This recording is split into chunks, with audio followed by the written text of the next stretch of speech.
Anna. I'm responsible for the yeast and the bacteria range for Lafort, and today I would like to talk to you about yeast nutrition. When we talk about yeast nutrition, we think about different nutrients that are important for yeast cellular growth and maintenance. First and foremost, sugars are a yeast nutrient, and they are not deficient in the grape mast. Quite the contrary.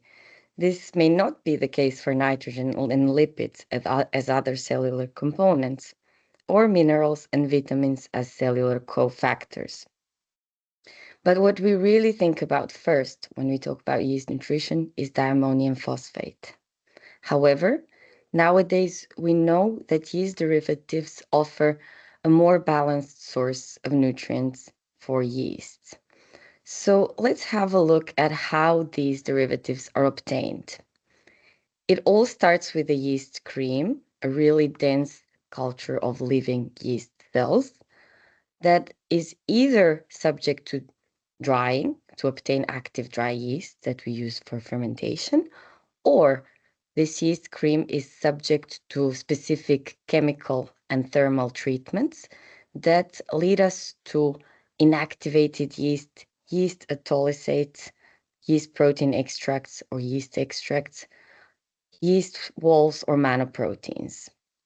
These different procedures will favorize extraction of different cellular components of yeast, which will be different in their properties. And of course, within each category, we have a large variation as we can use different yeast strains to obtain these creams. So let's have a look at different properties of different yeast derivatives. First and foremost, we have insoluble dry matter.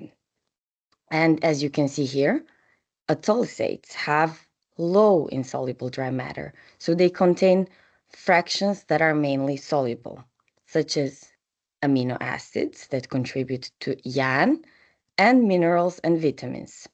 So as a general rule, autolysates are rich in YAN, vitamins, and minerals. On the other hand, inactivated yeasts have high insoluble dry matter, and therefore they are rich in lipids. You can imagine a glass of water with a thin layer of oil on top of it. They don't mix, right? Well, this is because this fraction contains lots of lipids. And we also have yeast hulls. They also contain high level of insoluble dry matter, but this is not because of lipids in this case, nor do they contribute to YAN.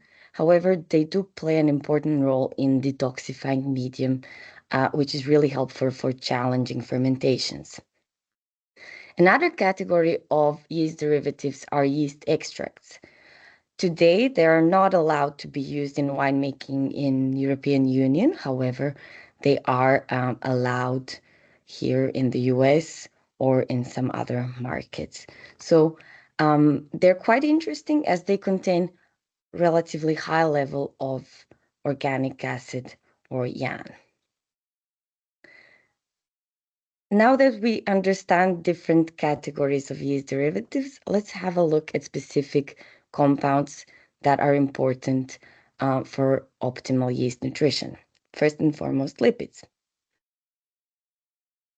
Lipids prevent stuck and sluggish fermentations, as we can see here from this graph here. So a vigorous fermentation is achieved upon sterile addition, whereas lack of sterols in this specific case leads to sluggish stalling fermentation. This graph expresses CO2 release over time. It's a different way of looking at fermentation kinetics. With sterile addition at different concentration rates or without sterile addition.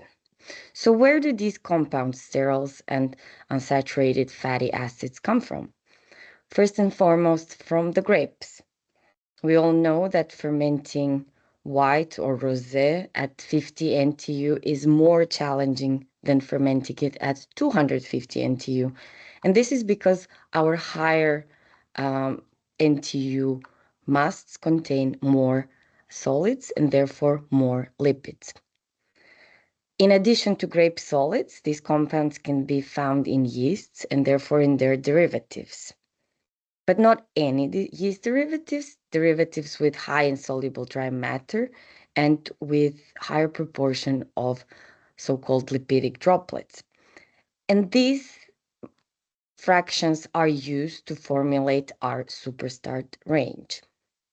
So superstart or dynastart is a range of different products that contain either inactivated yeasts rich in lipids or inactivated yeasts that are further reinforced with raw materials with extra lipids. This is the case in particular for Superstat Rouge, as yeasts require extra amount of sterols and unsaturated fatty acids to withstand very challenging red wine fermentations at higher sugar alcohol levels.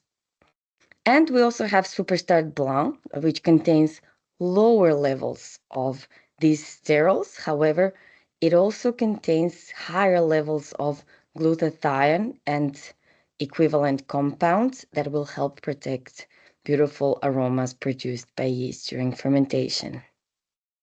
And we do know that our Superstar, especially Superstar Rouge, contains extremely high levels of sterols that will help boost yeast performance.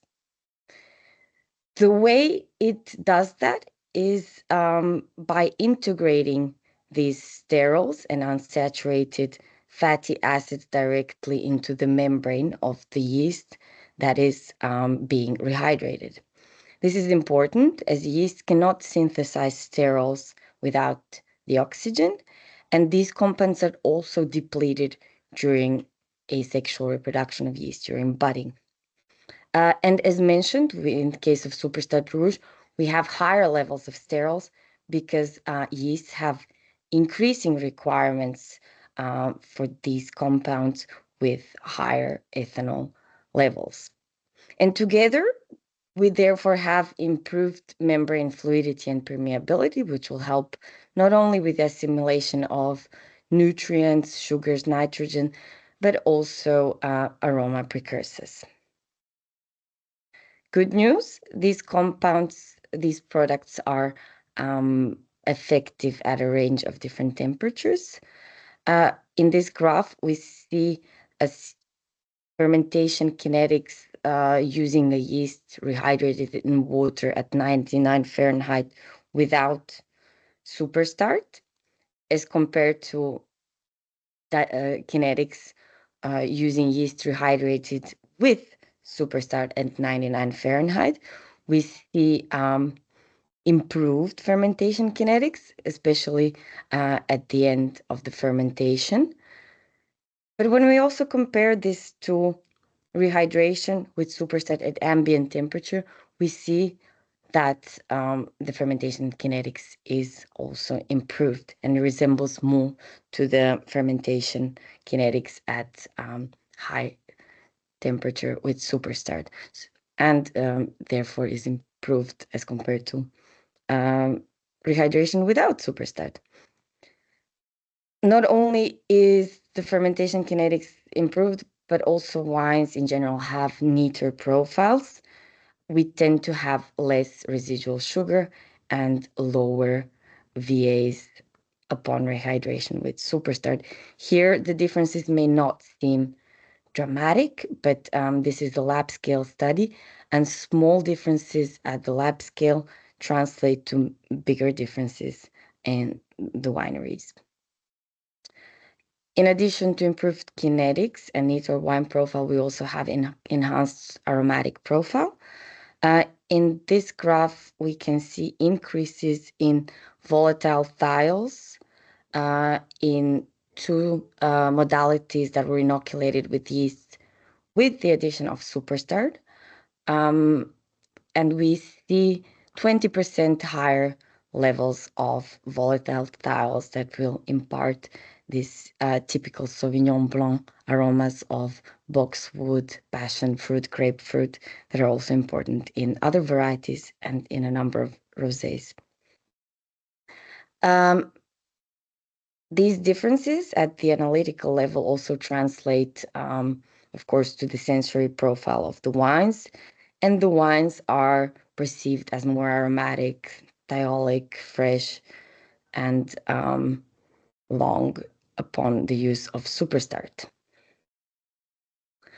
As a summary, we have different rehydration regimes.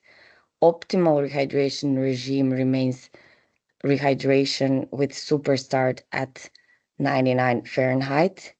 This will be recommended, especially under really challenging conditions.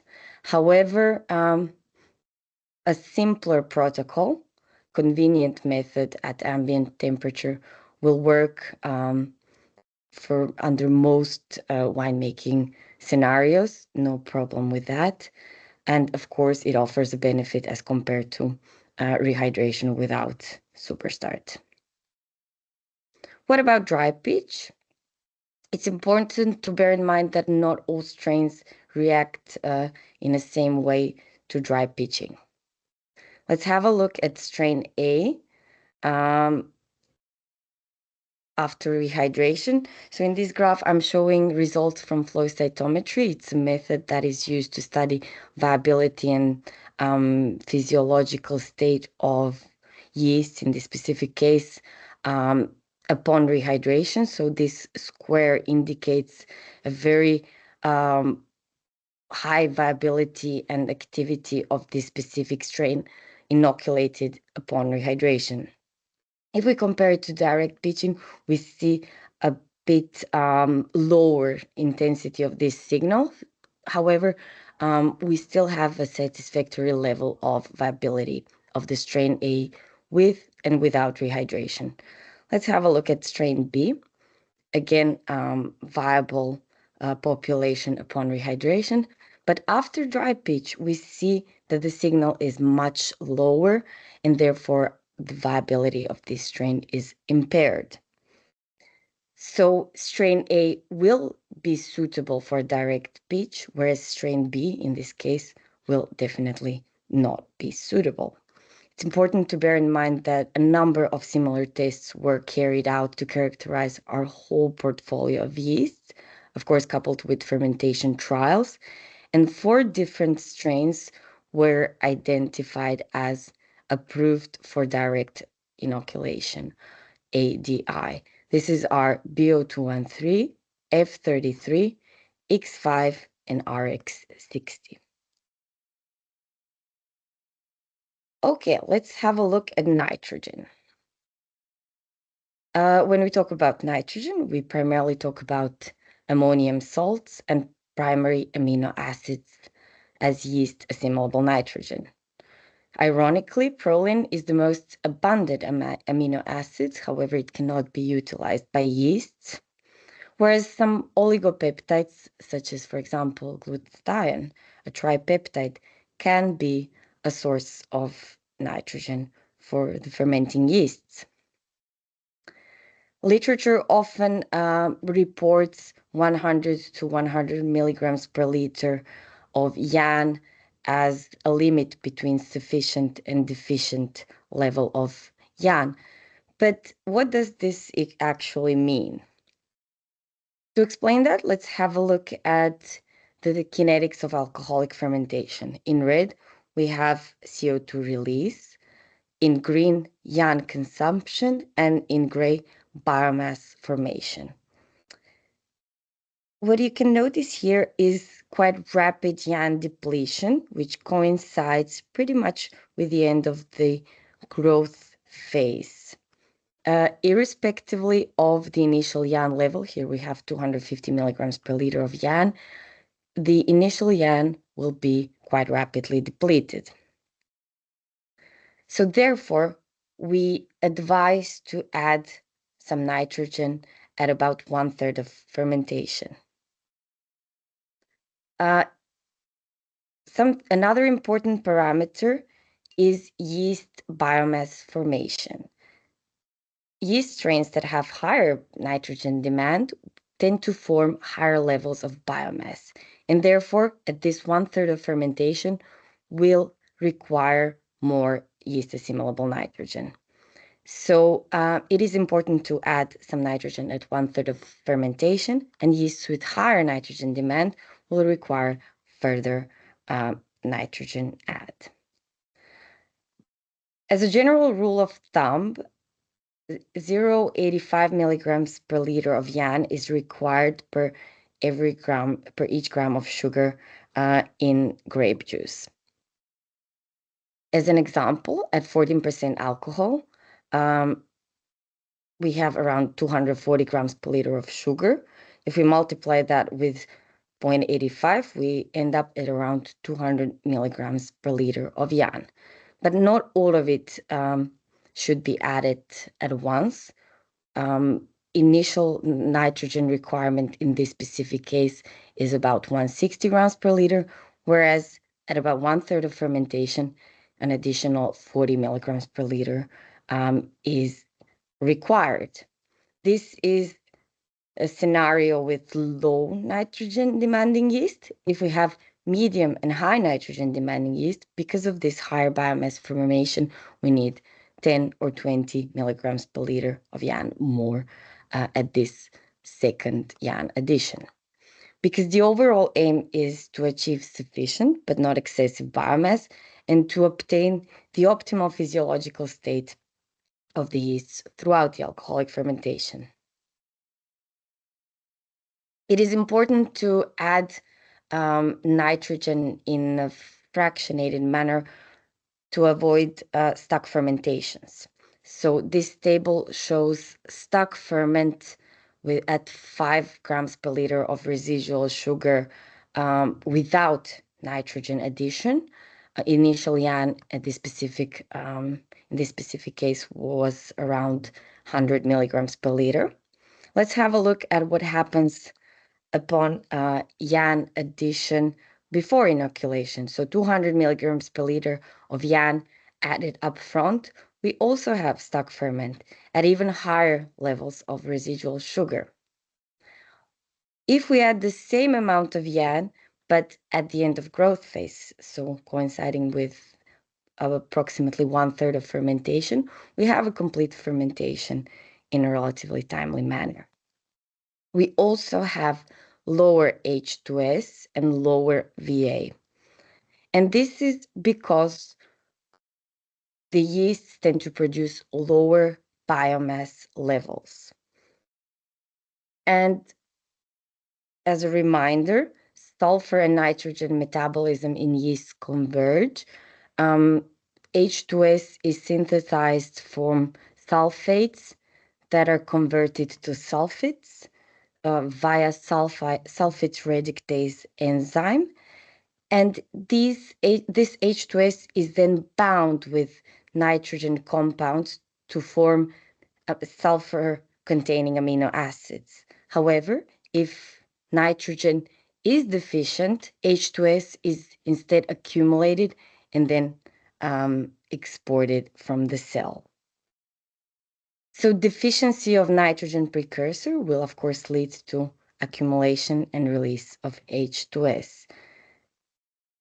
Are all nitrogen sources equal? The answer is no. As mentioned earlier, yeast derivatives will offer a more balanced nitrogen source because they do not only supplement nitrogen, but also minerals, vitamins, and other compounds that are beneficial for yeast physiology. And this will in general result in lower residual sugar levels at the end of fermentation, as seen here from this winemaking trial comparing DAP and NutriStart.org additions.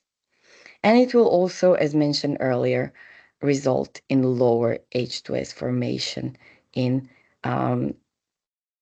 NutriStart.org modality compared to DAP modality. This lower H2S production will also, of course, result in a cleaner and neater wine profile. And we do see that fairly systematically. This is an example of a sensory study conducted to assess whether the wines produced with exclusively mineral or organic nitrogen addition will differ. And in this specific case, the differences in triangular test were significant. But again, as mentioned, it is a consistent trend that we observe with NutriStart.org leading to fruitier and fresher wines. As a summary, how much nitrogen should we actually be aiming for? This will depend on the potential alcohol levels, with 1 gram of sugar requiring about 0.85 milligrams per liter of YAN. And it will also depend on yeast nitrogen demand, which will be important for the second, not the initial nitrogen addition. And lower nitrogen demanding yeasts will tend to produce, as mentioned, lower biomass than medium and nitrogen demanding yeasts, therefore requiring lower nitrogen adds at 1/3 of ferment.